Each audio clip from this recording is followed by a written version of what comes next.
अब प्रश्न है कि मन के निरोध की बात कह दी, संकल्प विकल्प से रहित होने की बात कह दी। अब ये बड़ा कठिन है। प्रवचन करने में तो हमने कर दिया और आपने सुन लिया, न कहने वाले का संकल्प विकल्प रुका और न सुनने वाले का संकल्प विकल्प रुका, तो कसर तो रह गई। तो आगे के श्लोक में और स्पष्ट कर रहे हैं, संकल्प विकल्प मन का जो धर्म है वो कैसे मिटे, ये मन की आदत कैसे जाए, संकल्प विकल्प का निरोध कैसे हो। बहुत बढ़िया साधन। अच्छा एक बात बताओ कि आप 2 घंटे 3 घंटे सत्संग में बैठते हो, ईमानदारी से बताना, सही, हमारी मोह देखी मत बोलना। आपका इन 2-3 घंटों में मन कहीं जाता है? हमारा तो नहीं जाता। हमारा चला जाएगा तो हम तो बोल ही नहीं पाएंगे। लेकिन एकाग्रता से सुनने वाले का मन भी नहीं जाता है। पता चलता है कि 2 घंटा हो गए, 3 घंटा हो गया, नहीं होता पता। ये घड़ी सामने न रहे तो पता ही न चले कि कितना देर हो गई। और इतनी देर माला फेरने बैठ जाओ तो पता चलता है कि नहीं चलता है पता। कई बार तो ऐसा होता है कि कोई बहुत आवश्यक कार्य आ गया और गायत्री मंत्र तो थोड़ा बड़ा होता है, तो लोग ऐसे उसमें माला झोली में ऐसे देखते हैं, सुमेरु कहाँ चला गया।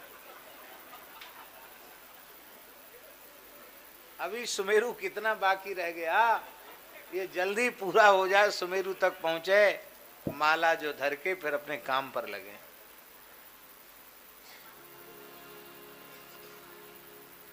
सत्संग में जैसा मन का निरोध होता है वैसा मन का निरोध किसी साधन में नहीं होता। इसलिए जीव के कल्याण का सबसे तीव्र साधन सत्संग है। सारे साधन एक तरफ और सत्संग एक तरफ।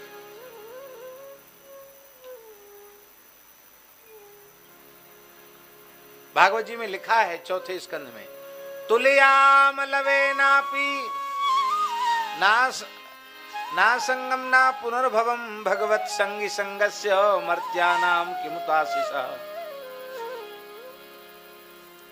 तात स्वर्ग अपवर्ग सुख धरिय तुला एक अंग तूलन ताहि सकल मिल जो सुख लव सत्संग।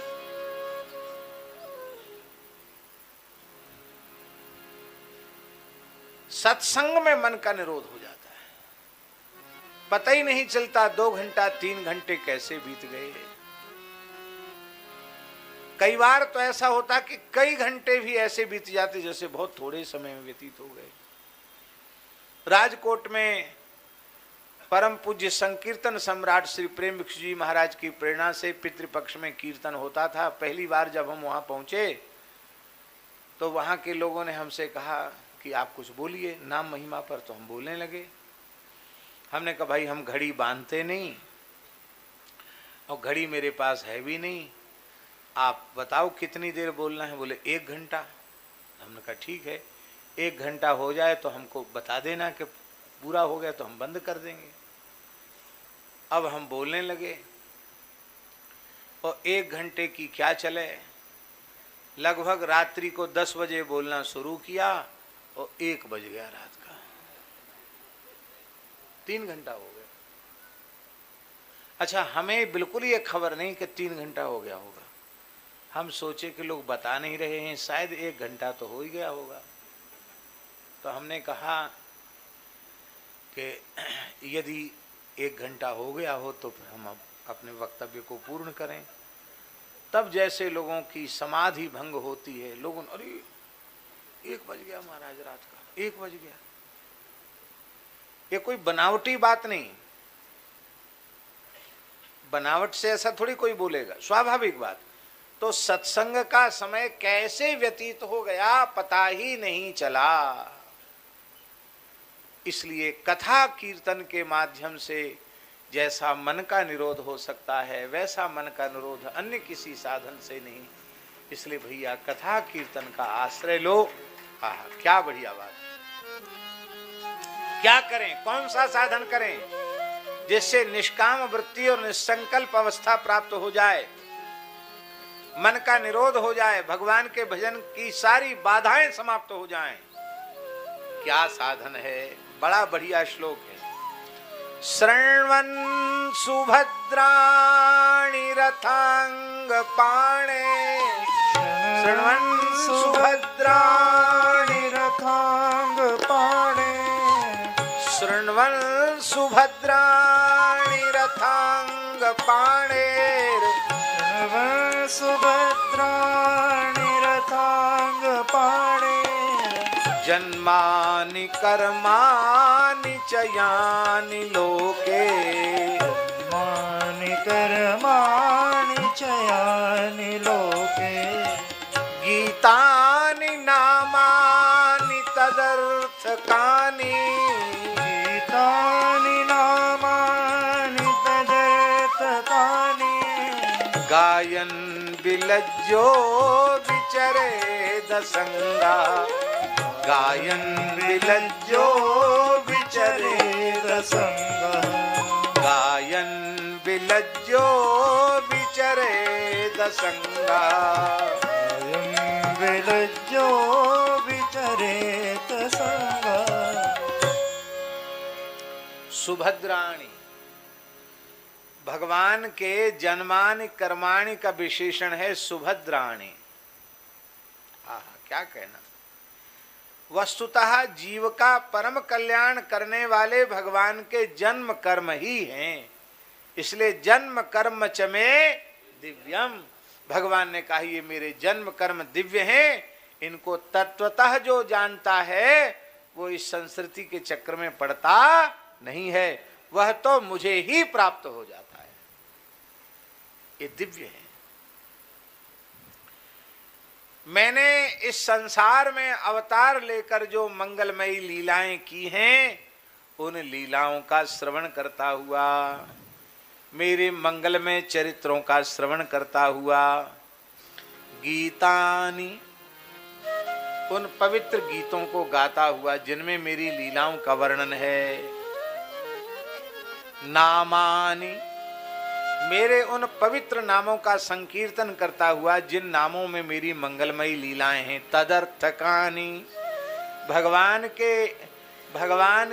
एक एक लीला, भगवान के एक एक नाम में भगवान की अनेकानेक लीलाएं छिपी हुई हैं। गायन, उनको गाता हुआ, गाता हुआ,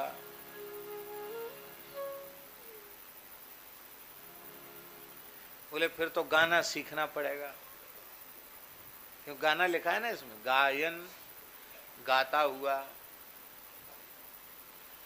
किसी संगीत विद्यालय में नाम लिखाना पड़ेगा, फिर वहां सारे गामा पाधा निशा सीखना पड़ेगा,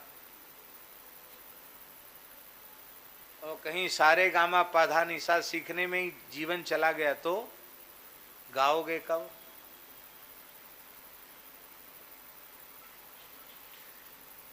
हम ये बिल्कुल नहीं बोल रहे हैं कि संगीत नहीं पढ़ना चाहिए, ये हम नहीं बोल रहे, हमारे कहने का आशय नहीं है,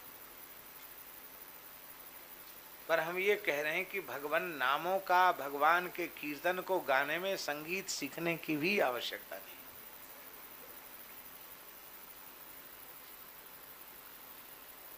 आपके हृदय में प्रेम होवे तो आप गाओ, और प्रेमी सदा गाता ही है। और हम तो समझते हैं कि शायद संसार में कोई ऐसा कंसुरा बेसुरा आदमी भी नहीं होगा जो कभी कुछ न कुछ गाए नहीं, जो कुछ भी गाना नहीं जानता, एकदम खराब स्वर वाला कंसुर है, न ताल का ज्ञान न स्वर का ज्ञान, वो भी भले ही चाहे स्नान करते समय गाने लग जाए, बाथरूम में ही गाने लग जाए, पर गाना गाएगा जरूर। जब उसको भीतर से तरंग आएगी कुछ न कुछ गाने लग जाएगा। गाते तो सब हैं। राग का बोध न हो कोई चिंता की बात नहीं, आपके हृदय में अनुराग होना चाहिए। अनुराग होगा तो राग अपने आप आ जाएगा। गौरांग जी, हमारे ब्रज के संतों ने किसी संगीत विद्यालय में जाकर विशारद नहीं किया था। श्री सूरदास जी, परमानंद दास जी, नंददास जी, कृष्णदास जी, कुंभनदास जी, चतुर्भुजदास जी, ये किस संगीत विद्यालय में पढ़ने गए थे? बोलो, कहीं पढ़ने गए? किसी से कुछ सीखा?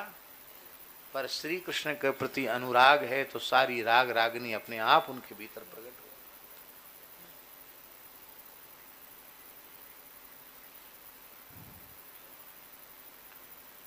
अकबर ने कहा, मियां तानसेन, तुम जब तराना लेते हो, गाते हो, तो लगता है इस मुल्क में, इस दुनिया में कोई ऐसा गा नहीं सकता।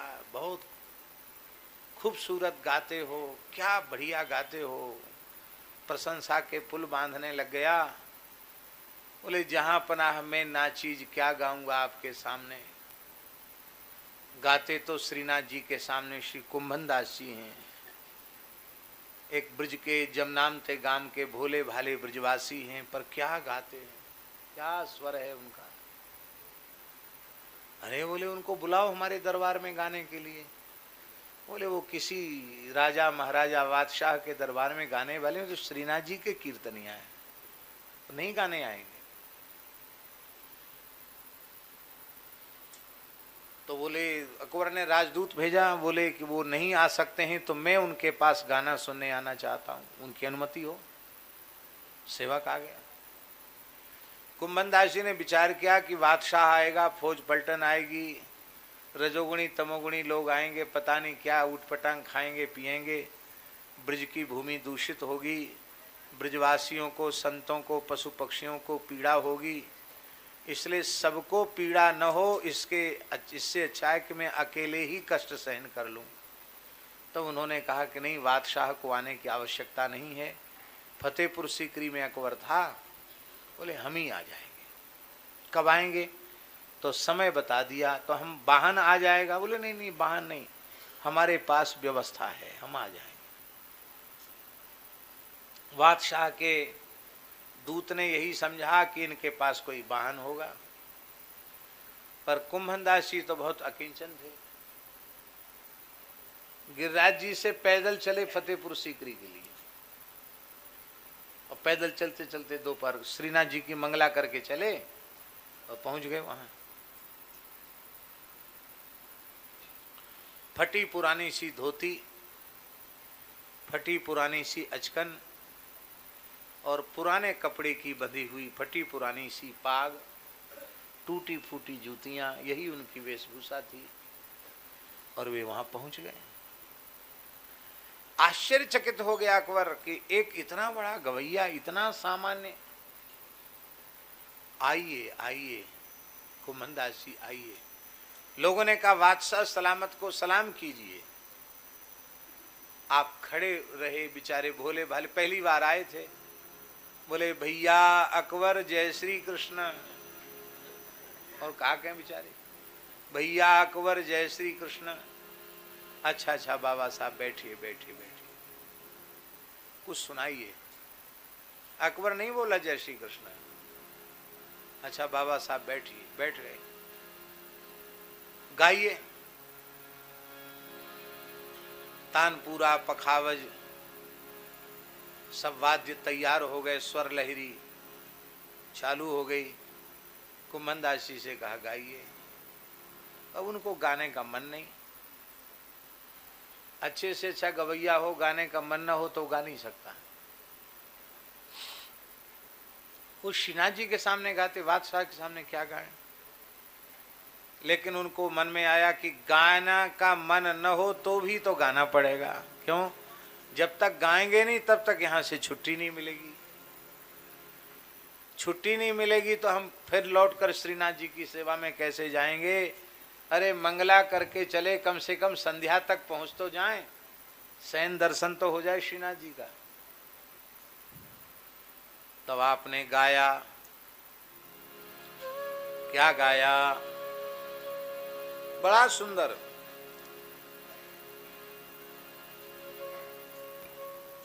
श्री कुंभनदास जी महाराज की कहासी करी सो काम भगत को, कहासी करी सो काम भगत को। भक्त को फतेहपुर सीकरी जाने का क्या मतलब? कहासी करी सो काम, कहासी करी सो काम भगत को, कहासी करी सो काम भगत को, कहासी करी सो काम। यहाँ आने में हमको क्या लाभ हुआ? आवत जात पनहिया टूटी, आवत जात पनैया टूटी। बिसर गयो हरि नाम भगत को, बिसर गयो हरि नाम भगत को। कहासी करी सो काम भगत को, कहासी करी सो काम। जाको मुख देखत दुख लागत, जाको मुख देखत दुख लागत। ताको करन परी प्रणाम, ताको करन परी प्रणाम। कुंभन दास लाल गिरिधर बिन, कुंभन दास लाल गिरधर बिन। यह जग झूठो धाम भगत को, यह जग झूठो धाम भगत को।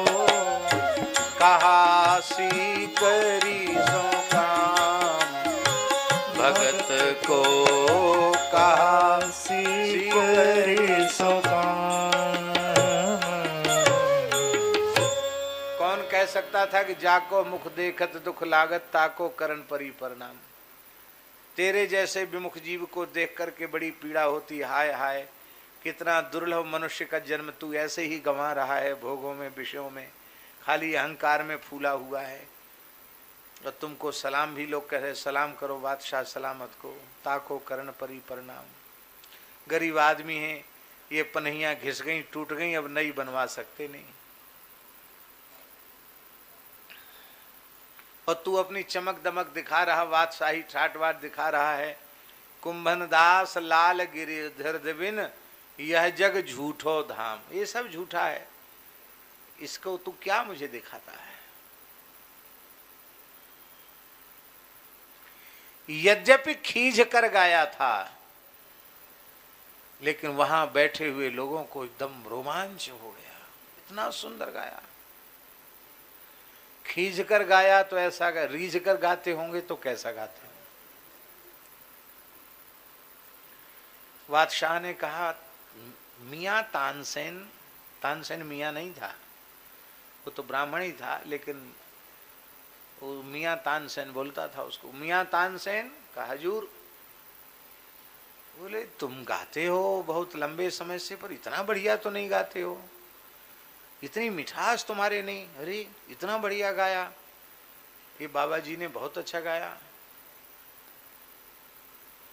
इतनी मिठास कहाँ से आ गई इसके गले में? उसने कहा जहां पनाह गुस्ताखी माफ हो। हाँ बोलो क्या कहना चाहते हो? बोले मैं नाची जे हाड़ मांस के पुतले, मिट्टी के पुतले बादशाह को रिझाने के लिए गाता हूं, और ये अनंत कोट ब्रह्मांड नायक बादशाहों के बादशाह श्रीनाथ जी को रिझाने के लिए गाते हैं। तो हमारे इनके गाने में तो धरती आसमान का अंतर रह गई। गायन इसलिए गाओ, ये मत सोचो कि हमको संगीत नहीं आता है। संगीत नहीं आता तो मत आवे, आप कीर्तन करो। कीर्तन करते करते सब राग रागनी संगीत ठाकुर जी चाहेंगे तो सब अपने आप आ जाएं। आप गाओ। कैसे गाएं? गाने में बड़ी लज्जा आती है। गायन बिलज्जो, लज्जा रहित हो करके गाओ। गाने में लज्जा मत करो। बड़ी दुख की बात है, झूठ बोलने में लज्जा नहीं आती, छल कपट करने में लज्जा नहीं आती, अकार्य करने में लज्जा नहीं आती, अपने से बड़ों को अपमानित करने में लज्जा आनी चाहिए, उनकी बात काटने में लज्जा आनी चाहिए, लज्जा नहीं आती। और कीर्तन में लज्जा आती, कथा में लज्जा आती। क्यों लज्जा आती है? हमारे वृंदावन में श्री सुदामा कुटी के बड़े पुजारी जी थे, पूज्य श्री रामचंद्र दास जी महाराज। बहुत अच्छे महात्मा थे। पुराने महात्मा सब बड़े दिव्य होते थे। हमारे चित्रकूट वाले पुजारी जी भी यहाँ बैठे हैं, रघुवीर मंदिर वाले पुजारी जी सामने बैठे हैं, बहुत अच्छे महात्मा। ऐसे अंतर्मुखी वृत्ति के नाम जापक महात्मा इस समय मिलना अत्यंत दुर्लभ है। ऐसे समय सामने नाम ले नहीं लेना चाहिए, लेकिन आप आगे मुंह पे बात तो हमने बोल दिया, सामने बैठे।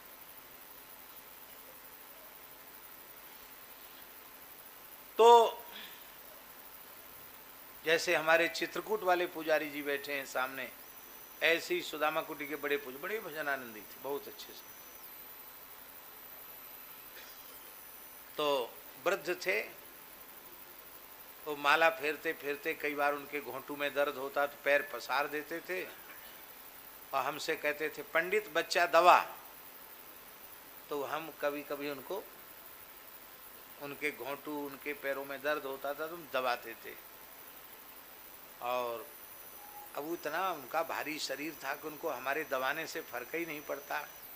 कहते अरे पंडित क्या बुढ़िया गाय का बच्चा है क्या? अरे खूब जोर लगा, तो ताकत लगाते थे। उस समय कुछ कुछ वो सुनाते थे, तो उनके मुख से सुनाई हुई एक बात सुना रहा हूँ आपको। वो कहते थे कि भगवान ने कीर्तन की महिमा नारद जी ने सुनाई तो सब कीर्तन करते थे। उनमें अर्जुन तो क्या कहना, राग करता अर्जुनो भूत, तो राग रागनी में गाते थे। और युधिष्ठिर को भी गाना अच्छा आता था, अर्जुन को भी गाना आता था, नकुल सहदेव भी स्वर में गाते थे। पर भीमसेन जब गाते थे तो सबका बंद हो जाता था, बजाने वालों का बजाना बंद, बाजे वालों का बाजा बंद, उनके स्वर से किसी का मेले ही नहीं खावे। तो लोग कहते अरे भाई तुम कीर्तन में मत बैठा करो, तुम ऐसा बेसुरा गाते हो, इतना जोर का चिल्लाते हो, सब बंद हो जाता, तुम मत गाया। अरे बोले नारद जी सबको कीर्तन की महिमा समझा के हम कीर्तन नहीं करें। अरे नहीं, तुम केवल सुनो। युधिष्ठिर ने आज्ञा कर दी कि तुम जो है राग ताल में चूक जाते हो, बहुत जोर से चिल्लाते हो, सबका कान में दर्द होने लग जाता है, तो तुम इतना जोर से मत चिल्लाया करो, एकांत में गाया करो। तो भीमसेन कीर्तन करने के लिए जमुना किनारे चले जाते। बोलो वृंदावन बिहारी। वहीं एकांत में बैठकर जोर से गाते थे। संयोग की बात है, एक दिन एक धोबी पहुंच गया, उन्होंने बहुत जोर से डांटा, अरे तू क्यों आया? मैं एकांत में बैठकर गा रहा था, तू क्यों आया? बोले सरकार माफ करना, माफ करना, हमारा गधा हो गया था, बहुत दूर से आवाज आई, हमको लगा कि कहां से इधर से आवाज आ रही है, भाग यहां से। तो भीमसेन ने ललकार के उसको भगा तो दिया, लेकिन मन में बड़े दुखी हो गए कि बताओ, भले ही झूठ बोल रहा हो, मजाक कर रहा हो, लेकिन देखो हमारा स्वर बिल्कुल ठीक नहीं। बताओ, धोबी आ गया कहने के हम तो आवाज सुन के आए हैं, गधा हमारा खो गया। तो बड़े दुखी हो गए, लौट के वहां से आए।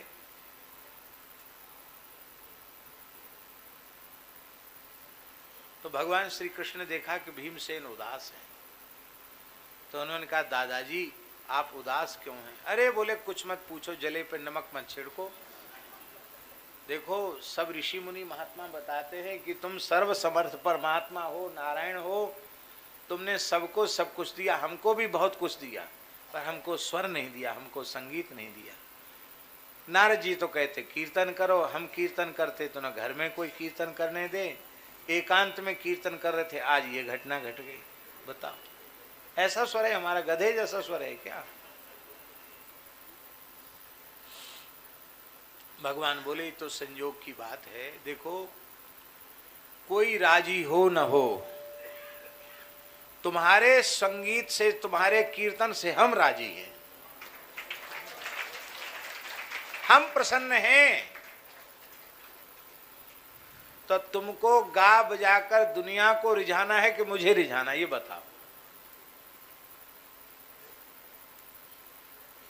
किसको रिझाना है? यदि किसी संगीत सभा में प्रस्तुति देनी हो तो पहले से अभ्यास करो कि कहीं ताल न चूक जाए, कहीं स्वर न चूक जाए। और भगवान को रिझाना है तो आपके मन का जो भाव है उससे गाओ बजाओ, भगवान को रिझाओ। कृष्ण कुमार जी, मामा जी हारमोनियम तो खुद बजा लेते थे, और कोई भी व्यक्ति तबला नहीं वाला तो ढोलक वाला हो, कोई एक व्यक्ति बजा दे, और वे कोई शास्त्रीय नहीं गाते थे, सुगम ही गाते थे। लेकिन अधिक गाने से गला भी थोड़ा फटा जैसा रहता था, लेकिन उसमें भी इतनी मिठास, इतनी मिठास कि जैसी वो जय सीताराम सीताराम जय सीता राम राधे श्याम जय राधे श्याम जय सीताराम जय सीताराम राधे श्याम जय राधे श्याम सीताराम जय सीता राम सीता राम जय सीता राम राधे श्याम जय राधे श्याम राधे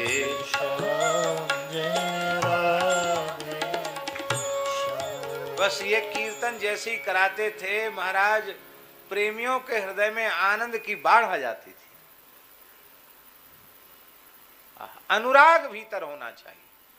तो पुजारी जी कहते थे, ठाकुर जी ने जब कहा कि जब हम राजी हैं तो तुमको दुनिया को सुनाना कि हम प्रसन्न हैं तुम्हारे संगीत को सुन के। भीमसेन बोले अब तो हम महल में और सब जगह गाएंगे, जब आप खुश हैं तो क्या? अरे आप राजी हैं तो दुनिया फिर कुछ भी करे, फिर हमें कोई प्रयोजन नहीं। कहते इतना सुनते ही भगवान ने भीमसेन को हृदय से लगा लिया।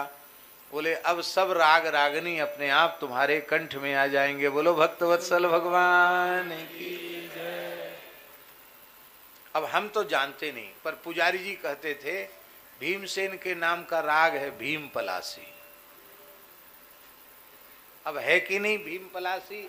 भीम पलासी तो राग है, पर भीमसेन का राग है कि नहीं ये हम नहीं जानते, पर वो कहते थे भीमसेन का राग है भीम पलासी।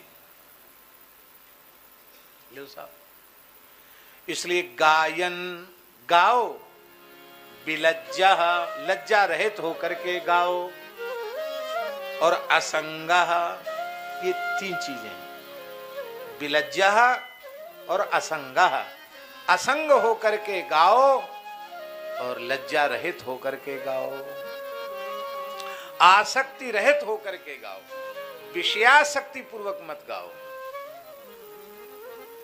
आप किसी विषय की, वस्तु की, पदार्थ की कामना करके गा रहे हो तो आप भगवान को नहीं गा रहे हो, क्योंकि भगवान तो माध्यम हो गए, वस्तु आपका लक्ष्य हो गई। भगवान साधन हो गए, वस्तु साध्य हो गई। इसलिए असंगः, शरीर संसार में अनासक्त हो करके गाओ। गायन विलज्जो विचरेद असंगः, लज्जा रहित होकर के गाओ और असंग होकर के विचरण करो।